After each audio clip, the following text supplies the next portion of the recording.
wá gbọ́ ṣíṣe àti máṣe tòní gẹ́gẹ́ bí irúfẹ́ ìràwọ̀ tí ò ń lò.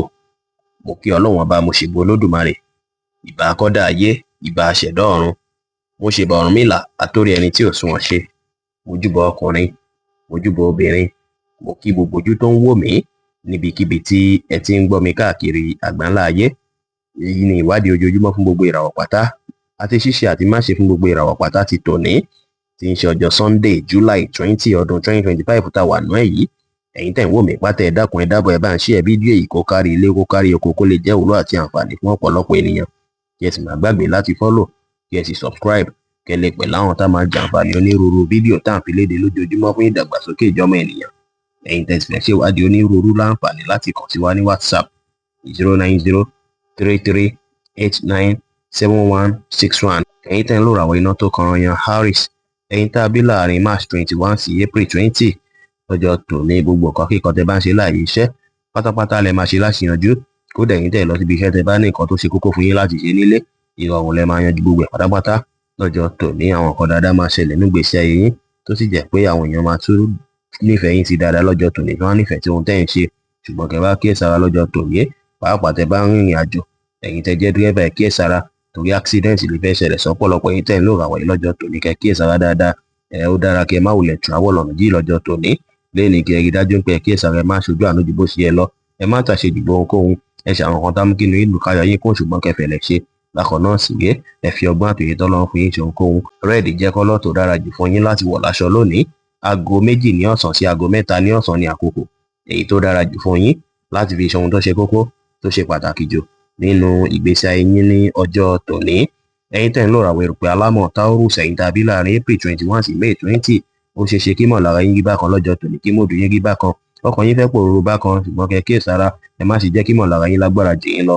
Ẹ rí dájú pé kánjú pinnu àbí gbégbésẹ̀ lórí ohunkóhun. Àwọn challenges èyíkéyìí tí ó bá wáyé lọ́jọ́ tòní, kẹ́ rí dájú pé ẹ fẹ̀lẹ̀ ṣe, kí ẹ má ti bínú bọ ohunkóhun, kí ẹ sì má yára pinnu àbí yára gbé ìgbésẹ̀ bí mo ti ṣe sọ lọ́jọ́ tòní. Ẹ rí dájú pé ẹ kíyèsára, kí ẹ má kanra mẹ́nikẹ́ni, ẹ ní ìrètí pé gbogbo nǹkan sì máa dáa. Bákan náà sì rí kẹ́ má ṣe ohun tó lágbára jù yín lọ. Bẹ́ẹ̀ sì ni lọ́jọ́ tòní ẹ gbọ́dọ̀ finú tọ̀yàn rárá, ẹ gbọ́dọ̀ gbára léèyàn rárá o. Green jẹ́ kọ́lọ̀ tó dára jù fún yín láti wọ̀ láṣọ lónìí.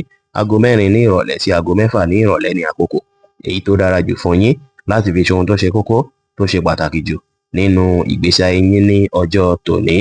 Ẹ̀yin tẹ́ ń lò ràwọ̀ afẹ́fẹ́ aláwàdà Gemini, ẹ̀yin tàbí láàrin May 21 sí June 21, ọjọ́ tòní múdù yín máa dára púpọ̀, ọjọ́ tòní á dára púpọ̀ gan. Ọjọ́ tòní ìgboyà máa wà fún yín, tọkàn yín sì máa balẹ̀ pẹ̀sẹ̀, bẹ́ẹ̀ sì ni ara yín á tún yá gágá. Ọjọ́ tòní sì rèé gbogbo nǹkan kíkan tí ó bá dàbí àwọ̀ ọ̀nù mọ̀lẹ́bí lọ́jọ́ tòní kẹ́ jìnnà sí, torí ó ṣeé ṣe kí yẹn fẹ́ wáyé lọ́jọ́ tòní, kí yẹn sì lè fẹ́ bí tension nù mọ̀lẹ́bí. Fún ìdí èyí lọ́jọ́ tòní kẹ́ rí dájú pé ẹ fẹ̀lẹ̀ ṣe, ẹ má wulẹ̀ fi àyè gba kí emotion yín kó control yín rárá. Bákan náà sì rèé, ó dára púpọ̀ kí ẹ create àkókò tó pọ̀ láti sinmi, láti relax. Ẹ wá ṣe dáadáa sáwọn èèyàn lénìí, kí ẹ ní ìrẹ̀lẹ̀, bẹ́ẹ̀ sì ni kẹ́ fi tọ̀wọ̀tọ̀wọ̀ báwọn èèyàn lò lọ́jọ́ tòní. Brown jẹ́ kọ́lọ̀ tó dára jù fún yín láti wọ̀ láṣọ lónìí. Aago 10 láàárọ̀ sí aago 11 láàárọ̀ ni àkókò èyí tó dára jù fún yín láti fi ṣe ohun tó ṣe kókó, tó ṣe pàtàkì jù nínú ìgbésí ayé yín ní ọjọ́ tòní. Ẹ̀yin tẹ́ ń lò ràwọ̀ omi agbára Cancer, ẹ̀yin tàbí láàrin June 22 sí July 22, ọjọ́ tòní máa dára púpọ̀. Ọjọ́ tòní sì rí àwọn nǹkan tó dàbí issue tó ti ń wáyé láti jọ́ mẹ́ta gbogbo ẹ̀ pátá, ó ṣeé ṣe kó yanjú pátápátá lọ́jọ́ tòní. Bẹ́ẹ̀ sì ni lọ́jọ́ tòní kẹ́ dùnnú, kẹ́ dúpẹ́ wípé gbogbo nǹkan tó dàbí láìlò tó ti ń wáyé lọ́kàn yín láti jọ́ mẹ́ta gbogbo ẹ̀ ti ń parẹ́ lọ. Àwọn nǹkan tó dàbí àwọ̀ tó wáyé láàrin èèyàn àti èèyàn náà gbogbo ẹ̀ ti ń parẹ́ lọ. Lónìí kẹ́ enjoy ara yín, kí ẹ gbà àlàáfíà láàyè, kí ẹ sì wá ìdùnnú ní gbogbo ọ̀nà. Wá múra dáadáa, kí ẹ dùn rí lójú, ẹ ṣe dáadáa sí àwọn èèyàn, kí ẹ gbà àlàáfíà láàyè káyè tẹ́ bá wà pẹ̀lú. Grey jẹ́ kọ́lọ̀ tó dára jù fún yín láti wọ̀ láṣọ lónìí. Aago 2 kọjá ìṣẹ́jú 15 ní ọ̀sán sí aago 3 ní ọ̀sán ni àkókò èyí tó dára jù fún yín láti fi ṣe ohun tó ṣe kókó, tó ṣe pàtàkì jù nínú ìgbésí ayé yín ní ọjọ́ tòní. Ẹ̀yin tẹ́ ń lò ràwọ̀ iná tó gbóná riri Leo, ẹ̀yin tàbí láàrin July 23 sí August 22, ọjọ́ tòní ìrọ̀rùn àti ìfọ̀kànbalẹ̀ máa gbalẹ̀ láàyè iṣẹ́ àti láyìíká ibikíbi tẹ́ bá wà. Lọ́jọ́ tòní ẹ máa rí dájú pé ẹ ṣàwọn nǹkan tẹ́ ń ṣe láṣeyọrí pátápátá, tó sì jẹ́ pé determination yín ló máa rìn lọ́wọ́. Lọ́jọ́ tòní ẹ máa tó láǹfààní láti relax, láti lo àkókò àti ìgbà pẹ̀lú àwọn olólùfẹ́ yín lọ́wọ́ ìrọ̀lẹ́. Lọ́jọ́ tòní sì rèé, ó dára kẹ́ rẹra yín lẹ̀, kẹ́ ṣe nǹkan yín létòlétò, kẹ́ ṣe dáadáa sáwọn èèyàn. Bẹ́ẹ̀ sì ló tún dára kẹ́ fọjọ́ tòní plan àwọn kankan tí ẹ tún fẹ́ gbé ṣe ní ọ̀sẹ̀ tuntun tí a mú yìí. Off-white jẹ́ kọ́lọ̀ tó dára jù fún yín láti wọ̀ láṣọ lónìí. Aago 9 láàárọ̀ sí aago 10 láàárọ̀ ni àkókò èyí tó dára jù fún yín láti fi ṣe ohun tó ṣe kókó, tó ṣe pàtàkì jù nínú ìgbésí ayé yín ní ọjọ́ tòní. Ẹ̀yin tẹ́ ń lò ràwọ̀ erùpẹ̀ funfun Virgo, ẹ̀yin tàbí láàrin August 23 sí September 23, ìgboyà máa wà fún yín dáadáa lọ́jọ́ tòní. Pàápàá ẹ máa fi ìgboyà kojú àwọn nǹkan kí nǹkan tẹ́ bá fẹ́ ṣe tó sì máa jẹ́ ṣàṣeyọrí lọ́jọ́ tòní.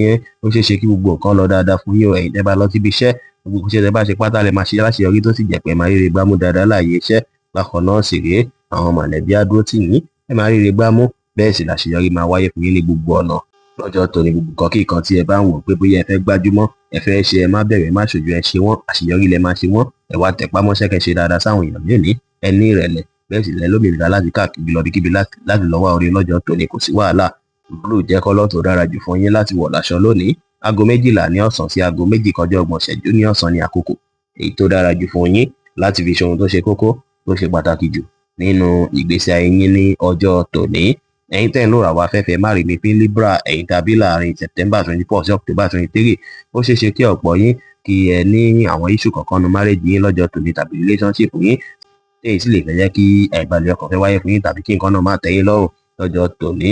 Ẹ jìnnà sí gbogbo nǹkan tó dàbí argument pátápátá láàrin èèyàn tó lólùfẹ́ yín, kí ẹ fẹ̀lẹ̀ ṣe, kí ẹ má mú gbogbo nǹkan kankan rárá, kí ẹ fẹ̀lẹ̀ ṣe lọ́jọ́ tòní pẹ̀lú olólùfẹ́ yín. Ẹ ní ìrètí pé gbogbo nǹkan sì máa yàtọ̀, bẹ́ẹ̀ sì ni kí ẹ free mind yín, kí ẹ wà positive. Bẹ́ẹ̀ sì ni lọ́jọ́ tòní ẹ gbìyànjú láti rí dájú pé ẹ mú sùúrù lò dáadáa, ẹ gbà láfíà láàyè kíjà àbí àwọ̀ má bẹ́lẹ̀ láàrin èèyàn tó lólùfẹ́ yín. Aago 1:30 ní ọ̀sán sí aago 4 ní ọ̀sán ní àkókò èyí tó dára jù fún yín láti fi ṣe ohun tó ṣe kókó, tó ṣe pàtàkì jù nínú ìgbésí ayé yín lónìí, tí kọ́lọ̀ red tí jẹ́ kọ́lọ̀ èyí tó dára jù fún yín láti wọ̀ láṣọ ní ọjọ́ tòní. Ẹ̀yin tẹ́ ń lò ràwọ̀ omi tútù Scorpio, ẹ̀yin tàbí láàrin October 24 sí November 22, ẹ jìnnà sí gbogbo nǹkan tó bá dàbí àwọ̀ láàrin èèyàn àti èèyàn tó ṣe é pé wọ́n jẹ́ ọ̀gá sí yín tàbí tó ṣe é pé wọ́n jù yín lọ ní gbogbo ọ̀nà lọ́jọ́ tòní. Kẹ́ kíyèsára, ó wá ṣe é ṣe lọ́jọ́ tòní káwọn nǹkan tó ṣe é pé òró kan bíi surprise tó ṣe é pé ó máa mú kí inú yín dùn kó wáyé lọ́jọ́ tòní, ṣùgbọ́n ní gbogbo ọ̀nà rí dájú pé ẹ fi ìrẹ̀lẹ̀ kẹ́ fi lọ́jọ́ tòní, kẹ́ mọ́kàn balẹ̀ lénìí, kẹ́ sì rí dájú pé ẹ tàṣejù bo ohunkóhun. Ẹ wá tẹpá mọ́ṣẹ́ tẹ́ bá lọ síbi iṣẹ́ lọ́jọ́ tòní, ṣùgbọ́n ẹ má jẹ́ kára yín ju bó ṣe yẹ lọ, kẹ́ sì fọgbọ́n àtòyè tọ́lọ́run fún yín ṣe ohunkóhun pẹ̀lú. Aago 11 láàárọ̀ sí aago 12 ní ọ̀sán ní àkókò èyí tó dára jù fún yín láti fi ṣe ohun tó ṣe kókó, tó ṣe pàtàkì jù nínú ìgbésí ayé yín lónìí, tí kọ́lọ̀ off white sì jẹ́ kọ́lọ̀ èyí tó dára jù fún yín láti wọ̀ láṣọ ní ọjọ́ tòní. Ẹ̀yin tẹ́ ń lò ràwọ̀ inú àtùpà Sagittarius, ẹ̀yin tàbí láàrin November 23 sí December 22, lọ́jọ́ tòní ó ṣeé ṣe kí ẹ rí dáadáa gbámú lọ́jọ́ tòní. Iṣẹ́ yín máa lọ bó ṣe kó lọ fẹ́yìn tẹ́ bá lọ sí ibi iṣẹ́ lọ́jọ́ tòní, tí àwọn tó jù yín lọ́wọ́ á ràn yín lọ́wọ́. Tẹ́ bá wá determine lórí ohunkóhun tí ẹ bá ń ṣe, ó ṣeé ṣe káwọn èèyàn tún dá yín mọ̀ sí dáadáa láàyè iṣẹ́ tàbí níbikíbi tí ẹ bá wà lọ́jọ́ tòní, tí ó ṣeé ṣe káwọn opportunity kọ̀ọ̀kan kó tún sílẹ̀ fún yín lọ́jọ́ tòní. Kò dára kí ẹ jà àbí fàfàǹfà pẹ̀lú ẹnikẹ́ni. Ẹ rí dájú pé ẹ bá àwọn èèyàn sọ̀rọ̀ pẹ̀lú ìfẹ́, ẹ bá wọn ṣe pẹ̀lú àwàdà tí ẹ̀rín, kí ẹ sì fi ìgboyà ṣe ohunkóhun lénìí pẹ̀lú. Aago 2:30 ní ọ̀sán sí aago 3:30 ní ọ̀sán ní àkókò èyí tó dára jù fún yín láti fi ṣe ohun tó ṣe kókó, tó ṣe pàtàkì jù nínú ìgbésí ayé yín lónìí, tí kọ́lọ̀ green tí jẹ́ kọ́lọ̀ èyí tó dára jù fún yín láti wọ̀ láṣọ ní ọjọ́ tòní. Ẹ̀yin tẹ́ ń lò ràwọ̀ eléruku Capricorn, ẹ̀yin tàbí láàrin December 23 sí January 19, lọ́jọ́ tòní kẹ́ rí dájú pé ẹ mọ́kàn balẹ̀ lórí ohunkóhun, kẹ́ free mind yín pátápátá, ẹ má react sí inconvenience èyíkéyìí tó bá wáyé lọ́jọ́ tòní. Nǹkan tí ó bá tẹ́ yín lọ́rùn lọ́jọ́ tòní, kẹ́ rí dájú pé àdúrà ni kẹ́ fi tì í, kẹ́ ti fẹ̀lẹ̀ ṣe lọ́jọ́ tòní, kẹ́ má ṣe wèyíwèyí rárá. Ẹ lọ́pọlọ pípé, kẹ́ fi handle ohunkóhun lọ́jọ́ tòní. Bẹ́ẹ̀ sì ni àwọn challenges èyíkéyìí tó bá wáyé lọ́jọ́ tòní, kẹ́ nígbàgbọ́ pé ó máa padà di nǹkan tó ṣe é pé ẹ máa tún padà mórí bọ́m̀bẹ̀ tẹ́ sì máa ríre gbámú lọ́jọ́ tòní. Kẹ́ rí dájú pé ẹ wulẹ̀ gbájúmọ́ ọjọ́ ọ̀la, ibi tẹ́ ń lọ pátá ni kẹ́ gbájúmọ́, kẹ́ sì gbẹ̀gbádùn ara yín, kẹ́ gbafẹ́ lásìkò yìí, kẹ́ wá ìdùnnú fúnra yín ní gbogbo ọ̀nà. Ẹ bá wá ń ṣiṣẹ́, kẹ́ gbájúmọ́ ṣẹ́, kẹ́ lè ríre gbámú dáadáa lọ́jọ́ tòní. Lẹ́yìn kẹ́ ṣe dáadáa sáwọn èèyàn, kẹ́ wà positive. Tí ènìyàn bá sì ṣẹ̀yìn, má jò pẹ́ lórí ìkúnlẹ̀ ṣáájú kẹ́ tó foríjì lénìí. Blue jẹ́ kọ́lọ̀ tó dára jù fún yín láti wọ̀ láṣọ lónìí. Aago 10 láàárọ̀ sí aago 11 láàárọ̀ ní àkókò èyí tó dára jù fún yín láti fi ṣe ohun tó ṣe kókó, tó ṣe pàtàkì jù nínú ìgbésí ayé yín ní ọjọ́ tòní. Ẹ̀yin tẹ́ ń lò ràwọ̀ afẹ́fẹ́ oníbínú Aquarius, ẹ̀yin tàbí láàrin January 20 sí February 19, ó ṣeé ṣe kẹ́ yí ikú padà ire lọ́jọ́ tòní. Ire owó tẹ̀ òro kan rárá tẹ́lẹ̀ ó ṣeé ṣe kó wọlé fún yín. Owó tó ṣe é pé ó lè pọ̀ tí òṣòro kékeré ó ṣeé ṣe kó wọlé fọ́pọ̀ yín lọ́jọ́ tòní. Kẹ́ rí tí àwọn kan dáadáa nù gbèsè ayé yín lọ́jọ́ tòní o. Ó dà tẹ́ bá fèsì àwọn problem kéékèèké, ìgboyà tẹ́ ní àti ìrètí àti faradà tẹ́ ní gbogbo ẹ̀ pátá á jẹ́ kẹ́ mórí bọ́ lórí gbogbo nǹkan tó dàbí ìṣòro kéékèèké wọ̀nyí. Ẹ̀ṣọ́ yìí jọ ẹ̀ṣọ́ òdodo láwùjọ àwọn èèyàn. Ẹ mú sùúrù lò, kí ẹ gbà láfíà láàyè, ẹ wà smart, kẹ́ gbájúmọ́ nǹkan tó yẹ kẹ́ gbájúmọ́. bẹ́ẹ̀ sì ni lọ́jọ́ tòní kẹ̀rí dájú pé ẹ ṣe dáadáa sáwọn èèyàn kí ẹ má kanra mẹ́nikẹ́ni lénìí. Light purple jẹ́ kọ́lọ̀ tó dára jù fún yín láti wọ̀ láṣọ lónìí. Aago 3 ní ọ̀sán sí aago 4 kọjá 30 ìṣẹ́jú ní ìrọ̀lẹ́ ní àkókò èyí tó dára jù fún yín láti fi ṣe ohun tó ṣe kókó tó ṣe pàtàkì jù nínú ìgbésí ayé yín ní ọjọ́ tòní. Ẹ̀yin tẹ́ ń lò ràwọ̀ omi tí kì í ru Pisces, ẹ̀yin tàbí láàrin February 20 sí March 20 lọ́jọ́ tòní ó ṣeé ṣe kí ẹ fẹ́ máa ṣàlàyé ọ̀rọ̀ tó ṣe é pé ó máa dán mọ́rán dáadáa. Ọ̀rọ̀ sísọ yín lè jẹ́ tó ṣe é pé á dùn gbọ́ létí ọmọ aráyé lọ́jọ́ tòní. Bákan náà sì rí ó ṣeé ṣe kí àwọn èèyàn kí wọ́n bá yín ṣe dáadáa tó sì jẹ́ pé wọ́n máa tún understand yín dáadáa lọ́jọ́ tòní.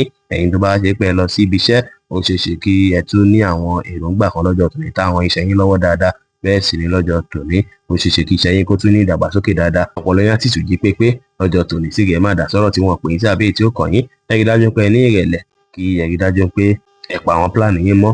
Ẹ pamọ́ láṣìírí kó lè já sí bí ẹ ṣe ń fẹ́ kí ẹ sì máa sọ̀rọ̀ àsọjù ní àwùjọ rárá. Ó ṣeé ṣe kọ́pọ̀ yín lálàá lẹ́yìn àlátẹ bá lálẹ́ nítumọ̀ sí ìgbésí ayé yín. Fún ìdí èyí kí ẹ mójútó wọn. Green jẹ́ kọ́lọ̀ tó dára jù fún yín láti wọ̀ láṣọ lónìí. Aago 2 ní ọ̀sán sí aago 4 kọjá 30 ìṣẹ́jú ní ìrọ̀lẹ́ ní àkókò èyí tó dára jù fún yín láti fi ṣe ohun tó ṣe kókó tó ṣe pàtàkì jù nínú ìgbésí ayé yín ní ọjọ́ tòní.